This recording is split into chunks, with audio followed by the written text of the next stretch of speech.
Hello everyone, स्वागत है आप सभी का। अगर आप स्टेट किसी भी लेवल की तैयारी करते हो, टीजीटी, पीजीटी, पीआरटी, तो ये वीडियो आपके लिए इंपॉर्टेंट रहने वाली है। इसके अंदर हम बात करेंगे प्रोग्राम लर्निंग का कंसेप्ट क्या है, किसने दिया, विकर्मित अधिगम क्या है, किसने दिया, इसके बारे में जानेंगे। साथ ही साथ अगर आपने साइकोलॉजी की प्लेलिस्ट अभी तक विजिट नहीं की है तो आप कीजिएगा। किस टाइप के क्वेश्चन बनेंगे, क्या ये पूरा कंसेप्ट है, टू द पॉइंट हम जल्दी से खत्म करते हैं। छोटी वीडियो रहेगी, टू द पॉइंट। अब देखिए, सबसे पहले नाम से ही पता चल रहा है प्रोग्राम इंस्ट्रक्शंस। ये दिया था सबसे पहले बीएफ स्किनर ने। बीएफ स्किनर ने देखा था कि एक बार जैसे बैठे बैठे कि उनकी गुड़िया स्कूल में जाती है, उन्होंने देखा कि जो मटेरियल या इंस्ट्रक्शंस उनको दिए जा रहे हैं उनकी गुड़िया को, ठीक है, वो क्या है कि एक अरेंज्ड वे में नहीं है, मतलब एक सीक्वेंस में नहीं है।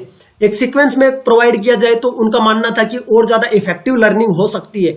तो उन्होंने सबसे पहले आपसे पूछ लिया जाए प्रोग्राम लर्निंग या अभिकर्मित अनुदेशन, आगे इसके अनुदेशन भी बोल सकते हैं, कई बार अधिगम भी बोलते हैं। अनुदेशन क्वेश्चंस में आपको देखने को मिलेगा, जैसे रेखीय अभिकर्मित अनुदेशन।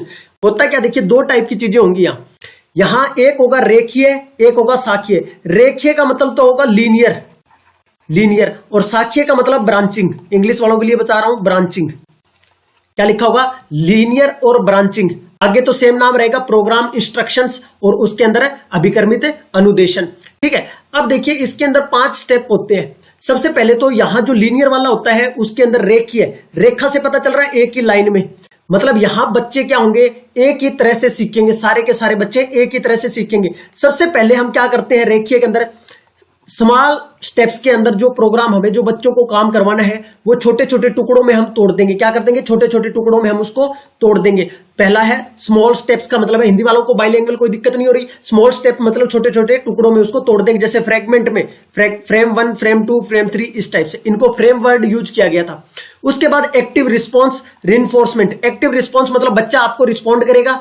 बच्चे ने, मान लो यहां कोई बच्चा है, यहां सारे बच्चे हैं, पहले ने अपना काम किया, यहां पहुंच गया, ठीक है। जैसे ही बच्चा काम करेगा, आगे पहुंचेगा या कोई रिस्पांस देगा जैसे आप बोलोगे, तो उसके बाद एक्टिव रिस्पांस बचेगा। उसके बाद आप उसी टाइम जस्ट उसको क्या करोगे, रिइंफोर्स करोगे। अगर सही है तो आप कहोगे बहुत बढ़िया बेटे, बहुत बढ़िया किया, वेल डन, गुड, इस टाइप से। तो एक्टिव रिस्पांस रहेगा। उसके बाद सेल्फ पेसिंग का मतलब है, पेसिंग सेल्फ का मतलब खुद, बच्चा अपनी स्पीड से सीखेगा, ठीक है। इंडिविजुअल डिफरेंस होते हैं, तुम्हें पता है बच्चों के अंदर। तो यहां अगर कोई 2 बच्चे हैं मान लो, ठीक है, एक चुन्नू एक मुन्नू, तो चुन्नू है जो अपना पहला काम कंप्लीट करके दूसरे पे पहुंच गया, दूसरा काम करके तीसरे पे पहुंच गया, जबकि जो मुन्नू है वो अभी तक कहां है, F2 पे पहुंचा हुआ है। सिर्फ वो अपने हिसाब से काम कर रहा है, दूसरा अपने हिसाब से कर रहा है। तरीका सेम है, किसी का लर्निंग जल्दी हो सकता है, किसी का स्लो हो सकता है, कोई काम धीरे कर सकता है, कोई फास्ट कर सकता है। तो सेल्फ पेसिंग का इसमें कंसेप्ट था। उसके बाद प्रिंसिपल ऑफ टेस्टिंग, उसके बाद हम देखेंगे कि स्टूडेंट ने क्या सीखा है, कितना सीखा है, कैसे सीखा है। क्लियर है यहां तक की बात।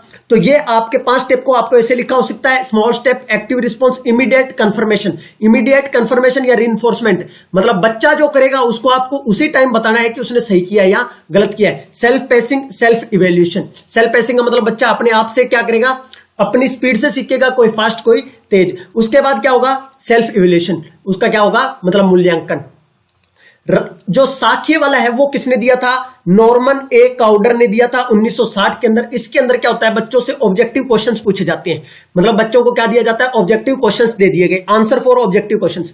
मान लीजिए क्वेश्चन दिया, उसका यहां तो राइट आंसर होगा या रॉन्ग होगा, 2 ही होंगे ऑब्जेक्टिव में। जैसे मान लो कोई बच्चा यहां फ्रेम 1 है, पहला क्वेश्चन यहां है, क्वेश्चन 1 फ्रेम 1 के अंदर, ठीक है। इसके अंदर मान लो बच्चे ने पहले क्वेश्चन का आंसर सही दिया तो वो पहुंच जाएगा सेकंड वाले पर, ठीक है। अगर उसने सही नहीं दिया तो उसको क्या पहुंचा दिया जाएगा, अलग फ्रेम में पहुंचा दिया जाएगा, जैसे फ्रेम 1.1। इसका तुम ऐसे ले सकते हो, रेफरेंस फ्रेम। जैसे हम क्या कई बार बुक पढ़ते हैं तो उसके अंदर नहीं लिखा होता कि इसको जानने के लिए आप इस पेज पे जाइए, ऐसे लिखा होता ना। कई बार आपने अगर बुक पढ़ी है तो आपने देखा होगा, एक जगह लिखा होता बुक के अंदर कि इसके बारे में डिटेल जानकारी इस पेज पे है, या इस टेबल के अंदर है, इस पेज में है, उस चैप्टर में, इस टाइप से। अगर ये क्वेश्चन यहां गलत आंसर देता है तो उसको क्या दिया जाएगा, उसी टाइम रेमेडियल किया जाएगा, मतलब उसको ठीक करवाया जाएगा। जैसे फ्रेम नंबर 2 पर, यहां से फिर सही करने के बाद दोबारा मेन फ्रेम में वो आ जाएगा। यहां तक की बात समझ आई। इस पे क्वेश्चन कैसा बनेगा, जैसे क्वेश्चन आया हुआ, linear programme instruction is based on the idea of which of the following. किसने, बीएफ स्किनर ने। कौन सा है, लीनियर वाला, रेखीय, ठीक है। सिंपल पूछ ले प्रोग्राम इंस्ट्रक्शंस तो भी कौन जाएगा, बीएफ स्किनर जाएगा। रेखीय, एक ही लाइन वाले, एक ही तरह से सीखें, वो किसने दिया, बीएफ स्किनर ने। अगला क्वेश्चन देखो, अधिगम, अभिकर्मित अधिगम जहां प्रत्येक अधिगमकर्ता मतलब प्रत्येक स्टूडेंट एक समान रास्ते का अनुकरण करते हैं, एक ही पाथ का अनुकरण करते हैं। तो यही पूछा गया program learning where every learner follows the same path. तो क्या हो जाएगा, सेम पाथ वाले के लिए लीनियर वाला हो जाएगा, लीनियर वाला।